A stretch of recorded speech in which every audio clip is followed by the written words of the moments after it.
What's up, guys? Elbrook here, bringing you some more Blacklight Retribution gameplay.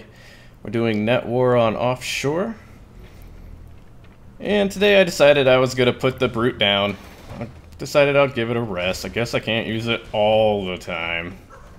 But if I had my way, I probably would use it just about all the time. I love that gun, as you all know.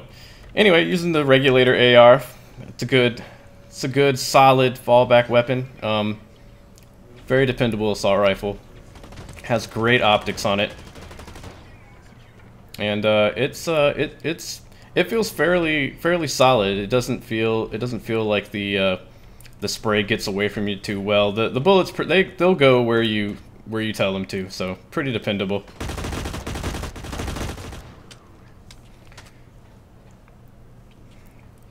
Let's see here. Ooh. You see that incendiary bolt action in action. I'm seeing stars. That's okay. Visit a health station, take care of that. Back up to ship shape. I'm rocking the poker chip, which is what I usually fall back to on most of my guns. Poker chip is recoil reduction. I do have a football that adds plus damage, but I think it's only plus 1 damage. So, you know, not a lot of use there.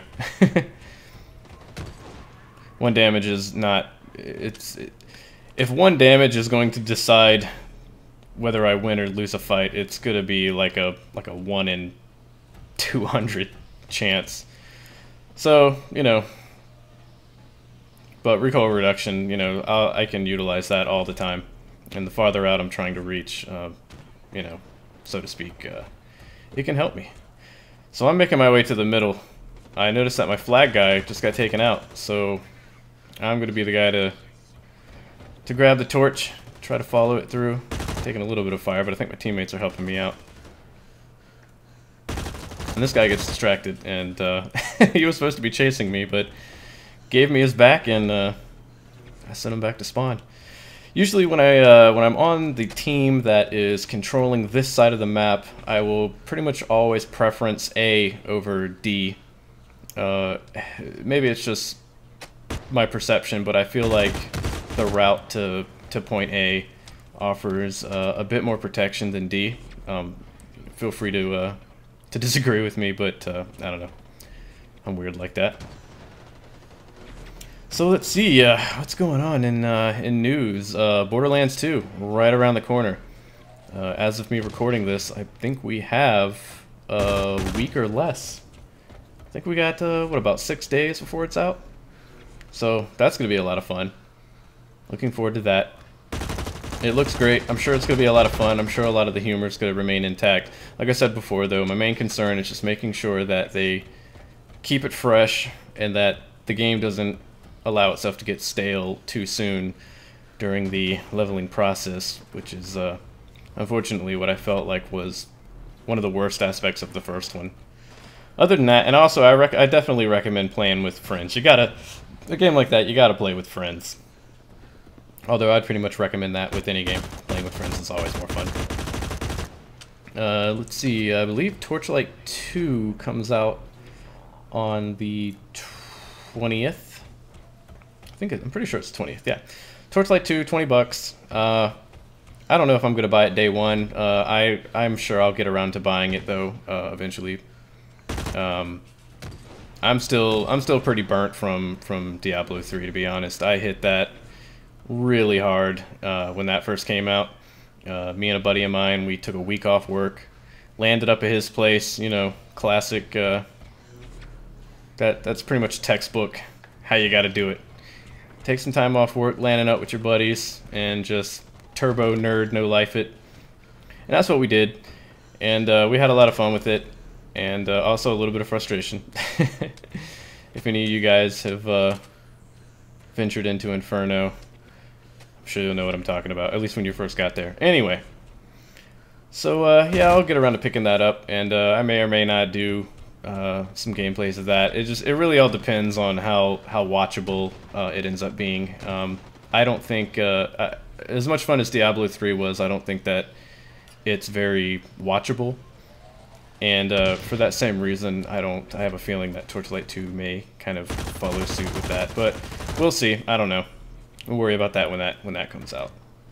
And the same thing goes with Borderlands. I think the only way I'd be able to carry that as a series would be if I had if it was me and you know, the same group of people playing every time, and we'll see. I don't know. The logistics behind that might potentially be an issue, but I don't want to spread myself too thin in terms of doing so many videos, because I know a lot of people enjoy different videos that I do for different reasons, and I don't want to spread myself so thin that you know, the people that enjoy Blacklight, for example, have to wait a month before I get around, you know, for the cycle loops back around for me to do a Blacklight video. So anyway, enough of that though. Ooh, taken out by that mine. I paused for a minute on the steps because I was like, wait a minute, didn't I see a mine over here earlier?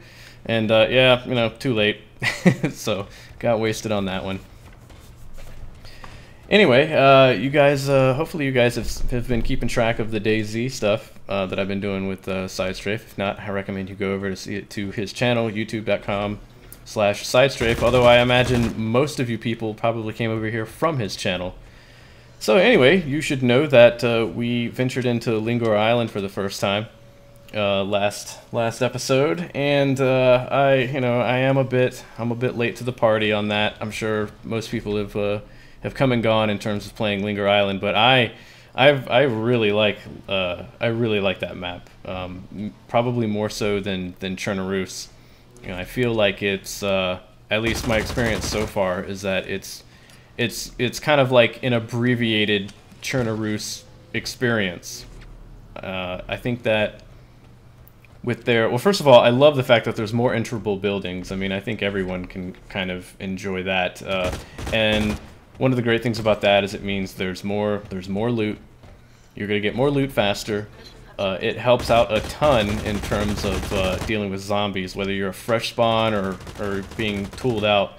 It's always nice to have more options when you're trying to evade zombies, as opposed to risking, you know, firing your gun and giving yourself away to either other zombies or other players. And it also, you know, it's no fun having to, you know, Benny Hill style train, you know, zombies across the countryside because you can't find anything to break line of sight. Ooh, and I jumped right on top of that grenade launcher.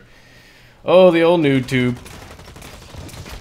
So yeah, but I think you guys know where I'm going with that, though. I think, and I'm finding that one of the interesting things about getting this loot in Lingor Island more frequently is that if I do something stupid and I get myself killed due to zombies, or I try to prone off of a patio and go unconscious, causing myself to hemorrhage horribly and pass out, which has happened before, you know, it's not a big deal if I die, because I know that wherever I respawn, I'm going to respawn close to something interesting.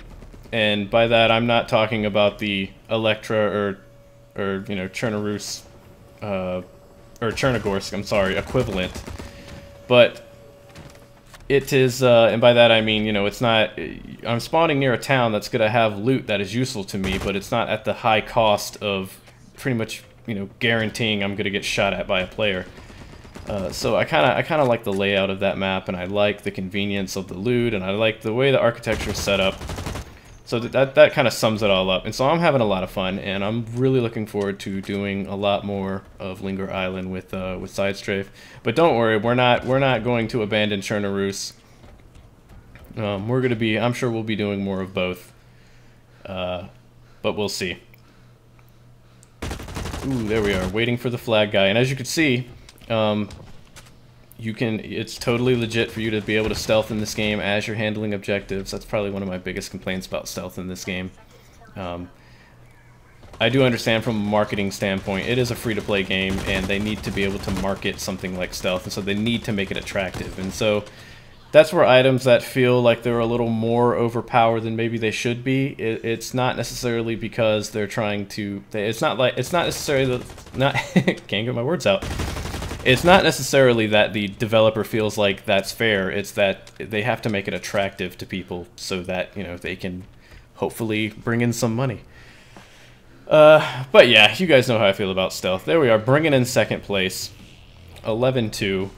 3,015 points. Now, I've said this in the past, and I'll state it again, that you can't tell when someone's running the flag. The scoreboard is not going to reflect it. You're not rewarded. Maybe you should be rewarded a little more for running the flag in Netwar. I don't know. Why don't you guys comment and let me know what you think. Alright guys, well take it easy, and I will catch you next time.